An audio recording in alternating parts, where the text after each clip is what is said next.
Vamos a abrir 7 y acción aquí en las mañanas de Radio Atalaya y me acompaña a través de la pantalla Alejandro Ropero. Muy buenos días. Buenos días, ¿qué tal? Hoy vamos a hablar, oye, te veo bien situado, vamos a hablar de efectos especiales, ¿no? Sí, sí, he cambiado un poco la disposición de la cámara para así, Oye, para que se vea con más calidad, ya que vamos a hablar de efectos especiales y tal, hay que ponerse en contexto. ayer fue un día importante, ¿no? Porque se celebraba el Día Mundial de Star Wars. Exactamente, el 4 de mayo. May the 4 en inglés. Y esas películas, las de Star Wars, la saga, efectos especiales tienen un rato. Uf, pues ya ves, desde luego. Eh, hoy en día en realidad ya es rara la película que no tiene efectos especiales, aunque sea un poco, ¿no? Mm. Incluso cosas como para ambientar el decorado, cosas así. En rara ya la película que no tiene. Pero Y nada, pues eso, hoy vamos a hablar aquí un poquito de los efectos especiales, de un poco cómo surgieron y tal, y cómo han llegado hasta nuestros días. fíjate, Alex, que esos efectos especiales, los que no se notan, son casi los más importantes, ¿no? Porque es verdad que tú ves una película de ciencia ficción y evidentemente, no sé, hablábamos del Señor de los Anillos, tú sabes que ahí hay efectos especiales. Gollum no ha salido Claro. de la nada, pero esas películas donde los efectos especiales son a lo mejor una ciudad hecha o un Ujú. estadio lleno de personas y esas personas son puestas una a una y Sí. parecen reales, parece que están allí en el estudio, en el estadio, perdón. Esos son los más importantes porque son casi los más complicados, ¿no? Claro, son invisibles. Hay una cosa que se dice mucho en el mundo de los efectos especiales y es que la gente de efectos especiales, irónicamente, son muy fans del realismo. Y esto es por eso, porque intentan que los efectos especiales sean lo más realistas posible y que no se noten lo menos posible. Que parezca que de verdad la cámara ha captado eso, ¿no? Como si estuviera en la realidad. Y esa es realmente el objetivo que tienen los efectos especiales, ser invisibles, ¿no? Mm. Que te transporte la película a un mundo, un paisaje o cualquier cosa, ¿no? Según depende de la película y que no te saque, que tú lo estás viendo y no te saque de la película y piensas, ah, mira, está hecho con croma o con efectos digitales, sino que tú lo veas y te lo creas totalmente. Los efectos especiales, eso sí, desde el inicio del cine, ¿no? Claro, de hecho los efectos especiales llevan existiendo desde que existe el cine. O sea, el cine es tecnología, arte, narrativa, historia y engaño. Y eso lo ha sido desde el principio. Porque ya desde comienzos, cuando los hermanos Lumière crearon el cinematógrafo, al principio solo lo utilizaban como medio documental, para plasmar lo que ellos veían, ¿no? Sin ningún fin narrativo de Mm. contar una historia ni nada más. Sin embargo, el hecho de enfocar a un sitio ya implica dejar de lado el resto de cosas, ¿no? El resto de la realidad. Solo estás captando un pequeño pedazo, ¿no? De la realidad. Entonces eso ya en sí no es real. Solo estás captando lo que tú quieres enseñar, ¿no? Entonces eso ya en sí es engaño, porque estás creando una ilusión de Mm. lo que hay realmente, pero no captas toda la esencia en conjunto. Entonces, por eso también muchas veces se dice que hay que tener mucho cuidado con los medios de comunicación y demás, porque claro, lo que captan es lo que enseñan, pero no enseñan los demás, ¿no? Entonces, claro, aunque estés grabando algo real, aún así sigue siendo subjetivo. Mm. Entonces, pues desde el inicio se puede decir que ya era un engaño, entre comillas. Y bueno, y pues ya hubo mucha gente que le vio un potencial muy fuerte al cinematógrafo por el hecho de eso, que te daba muchísimas posibilidades, como por ejemplo contar historias que al principio de hecho eran muy parecidas al teatro, ¿no? Porque era lo que se conocía y claro, los actores pues eran todas de teatro y se contaban historias pues como si fuera un teatro, pero grabado, ¿no? Con la cámara. Y, y todo eso hasta que llegó también a manos de, yo creo que es el mayor exponente o el más famoso al menos, del mundo de la creación de los efectos especiales, que es Georges Méliès, Mm. que era un mago y claro, entonces vio que se podían contar historias, que podían hacer, o sea, tenía muchísimas posibilidades y él como mago pues las quiso aprovechar y empezó a hacer efectos especiales con, claro, muy antiguos, ¿no? Muy, por aquella época se hacían sobre todo con químicos, ¿no? Para el revelado de las películas. Y, pues básicamente él y unos pocos más empezaron lo que fueron los efectos especiales como hoy los conocemos. Fíjate que hoy vemos alguna película como ese Viaje a la Luna de Georges Méliès y decimos, vaya, efectos especiales muy rudimentarios, pero es Claro, que eso ha tenido una evolución muy poquito a poco hasta lo que conocemos hoy y hasta lo que seguirá evolucionando. claro, exacto, tú lo has dicho, hasta lo que seguirá porque, o sea, la tecnología está avanzando a un nivel exponencial cada vez más rápido, ¿no? Y claro, y es lo que hemos dicho, tecnología y cine están unidos. O sea, sin tecnología no se hubiera podido crear la cámara, ¿no? El cinematógrafo. Y tanto las películas y el revelado y todo eso. Y sin arte, pues hubiera sido simplemente una máquina, una herramienta sin vida, ¿no? Y claro, es la unión lo que hace que sea tan mágico, ¿no? El cine. Y Mm. es por eso, porque la tecnología ayuda. O sea, el cine, por ejemplo, ha ayudado mucho a la ciencia y a la tecnología. Por ejemplo, me viene a la mente ahora mismo James Cameron, que para grabar Titanic crearon un submarino y creo que tiene el récord de mayor distancia de- que se sumergió en el mar a mayor profundidad y creo que tiene el récord. Y claro, eso no hubiera sido posible si James Cameron no hubiera sido tan cabezón, ¿no? Y hubiera querido grabar imágenes reales, ¿no? Del Titanic Sí. hundido. Pero, y fíjate que en sí, en Titanic, hay también mucho efecto especial a la hora de crear el barco, porque ese barco, Claro. evidentemente, no estaba en el mar, el rodaje no se hizo en el mar, sino que era en estudio, había mucho croma y había mucha piscina. Claro, de hecho, un dato curioso es, hablando de ahora que has dicho el croma, el croma se lleva utilizando muchísimo y bueno, para quien no sepa qué es el croma es estas telas o estas paredes verde chillón o azul chillón y se utiliza básicamente para ahora actualmente se hace digitalmente, quitar esas partes, dejarlas como transparentes, por así decirlo, y pues poner en su lugar pues lo que sea que requiera la imagen. Por ejemplo, quitar un paisaje y poner otro, o crear, no sé, generar un personaje en 3D o algo, lo que se requiera, ¿no? En cada momento. Mm. Y eso me lleva a una cosa ahora que estábamos hablando de Georges Méliès y del cine en sus primeros momentos. A ver si sabes decirme cuál fue el primer color que se utilizó como croma. No lo sé. ¿El azul puede ser? El verde sé que no. El negro.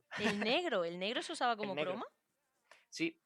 Antiguamente, como lo que se utilizaba eran químicos para revelar las películas, y claro, las películas lo que hacían a través de la cámara era captar la luz que, que le llegaba a través de las lentes, ¿no? De la cámara. Ujú. Y claro, esa luz, pues la imagen que recogía se quedaba impresa en la película, en el rollo de película. Y lo que hacían era poner partes negras para que la luz no llegara a esa parte de la película. Entonces esa parte se quedaba eh, transparente, por así decirlo. Podía ser rodada otra vez, esa parte. Ujú. Entonces lo que hacían era rodar una parte con, pues eso, lo que estuvieran grabando, el personaje o tal, y con una parte en negro. Entonces luego tapaban todo lo que ya se había rodado y dejaban libre la parte que se había rodado en negro. Y entonces rodaban con la misma película dos veces. Y entonces, pues claro, podían poner al mismo personaje dos veces, poner cosas en distintos sitios, en fin, eso. Y era por eso, porque el negro hacía que los rayos de luz no llegaran a la película. Ese Así que otro, el el primer croma, por así Sí. decirlo, fue negro. Ese es otro efecto visual importante, el de tener dobles, ¿no? Cuando aparecen dos Sí, gemelos en pantalla sin tener gemelos. Se me ocurre ahora mismo la película El hombre de la máscara de hierro, que creo que Leonardo DiCaprio solo hay uno. claro. Que nosotros sepamos no tiene ningún gemelo malvado. Es otro efecto importante. Pues mira, Alex, que decía las películas de Georges Méliès, esos primeros cortos de Georges Méliès, y Sí, estaba justo ahora revisando qué películas habían ganado el Oscar a mejores efectos visuales, sí. porque el premio Oscar hasta la década de, lo tengo aquí, la década de los 2000 era el premio a efectos especiales y luego, perdón, hasta la década de los 60. En los 60 se empezó a llamar mejores efectos visuales. Y Sí, justo la película que revisaba o hacía un guiño a Georges Méliès y a los inicios del cine, Hugo, recibió ese ajá, premio. sí, es cierto. De hecho, Hugo la recomiendo Mm, bastante, para empezar porque es dirigida por un genio que es Martin Scorsese. También es la película más rara de Martin Scorsese. No, no rara porque la película sea rara en sí, sino porque tú la ves y no parece que esté dirigida por él. Es un estilo totalmente distinto. Em, y bueno, esa película muestra un poco esos inicios del cine con. De hecho, sale el personaje de mm. Georges Méliès. Y así que la recomiendo mucho para la gente que le guste el cine y la historia del cine, porque sale uno de los personajes muy importantes. Sí, es una película chulísima, pero y Alex, normalmente también cuando se dan estos premios, porque estoy revisando aquí a qué películas han ido Sí, destinados esos premios, van casi todas a películas pues precisamente de acción. Vemos por aquí precisamente alguna de Star Wars, Harry Potter, El Señor de los Anillos también está por aquí. ¿Cuál más? He visto Piratas del Caribe. Suelen ser a películas de acción. claro, es que ese tipo de películas son las que tienen mayor carga de efectos especiales. Bueno, también aclarar una cosa que antes has dicho lo de que había una separación entre efectos especiales y efectos visuales. Ujú, Y es que coloquialmente englobamos todo llamándolo efectos especiales, pero digamos que se ramifican en dos en realidad. Los efectos especiales son lo que se conoce como efectos prácticos, es decir, lo que se graba que de verdad está delante de la cámara, como o sea, explosiones reales, ¿no? Que se hacen con detonaciones reales, todo lo que es el maquillaje, los muñecos, las maquetas, todo eso todo lo que es de verdad, ¿no? Son efectos prácticos, efectos especiales. Y luego los efectos visuales se llama todo lo que es lo que se hace en postproducción. Y bueno, actualmente pues de forma digital. Antiguamente pues en forma de químicos y demás. mm. La postproducción que en muchas ocasiones cada vez se extiende más, ¿no? Porque estoy recordando ahora que mencionas explosiones y demás, series como Juego de Tronos tenían una postproducción bestial, en lo que implicaba también generar muchos efectos y cómo magnificar determinadas cosas que ya se hacían Claro. allí en el set. Sí, sí. Esa es, yo creo que es la magia de los efectos especiales. A mí personalmente me gustan mucho los efectos especiales. No, no cuando se abusa de ellos, que también vamos a hablar de eso, pero a mí me gustan mucho los efectos especiales por eso, porque es una forma de arte, ¿no? Es una forma Mm, de llegar a ser realidad, entre comillas, tus sueños, ¿no? Porque hay cosas que son imposibles de hacer, pero claro, tú lo grabas en una película y con efectos especiales puedes llegar a hacer eso, a mostrar ese tipo de cosas. mm. Y eso es algo impresionante. Ale, nos quedan Dime. 3 minutos, pero dime qué película o qué serie se han cargado precisamente por abusar de esos efectos especiales. Uh, pues mira, ahora mismo no caigo en muchas, pero tiene que haber muchísimas.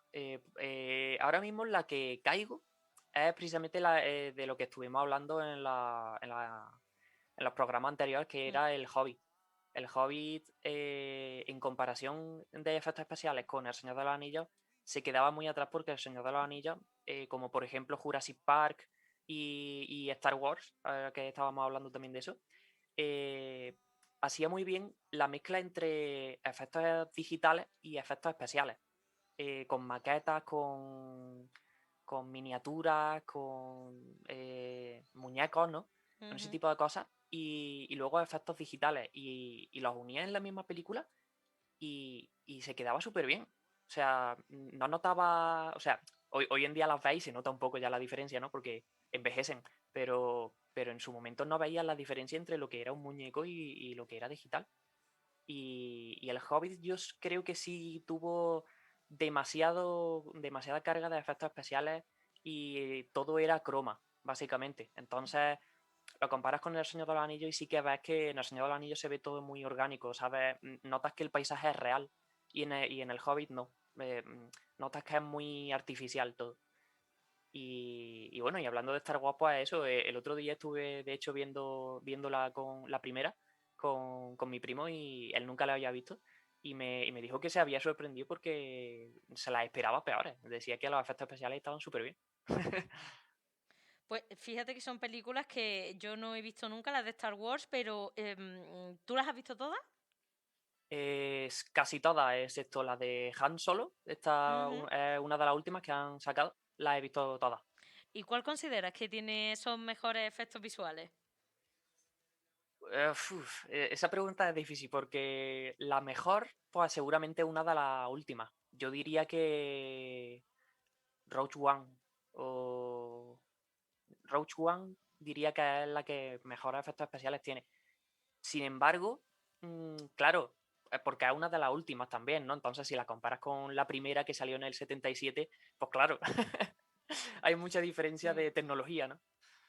Pero todas tienen muchísimos efectos especiales y están súper bien llevados. De hecho, yo admiro mucho las tres primeras que salieron eso en los 70, eh, precisamente por eso, por lo que consiguieron con tan pocos medios. Es increíble. Mm. Ale, ¿y para ti la película que hayas visto, o las películas que hayas visto que mejores efectos especiales tengan, que tú digas, la leche, cómo están montados estos efectos? Mm. Pues El Señor de los Anillos, esa es indiscutible, no la podemos dejar atrás. Eh, Star Wars también, ¿eh? Y no sé cuál más, diría. Harry Potter también. Harry Potter también es una de esas franquicias que hace eso de mezclar muchos efectos especiales y también digitales y en pantalla. O sea, es que tú lo ves y Mm. claro, como casi todo es tangible, ¿no? Tiene textura, ¿no? Sí. Está grabado de verdad. Entonces lo ves y es que te lo crees totalmente. Y cuando de vez en cuando pues sale algún efecto digital, pues te lo crees totalmente. Yo creo que Harry Potter es uno de los que mejor también ha llevado eso. Se nos quedan muchas cosas en el tintero, pero un Sí. último apunte sobre los efectos especiales antes de cerrar. Pues poco más. Diría que Avatar también fue un hito en el mundo de los efectos especiales porque también fue un antes y un después.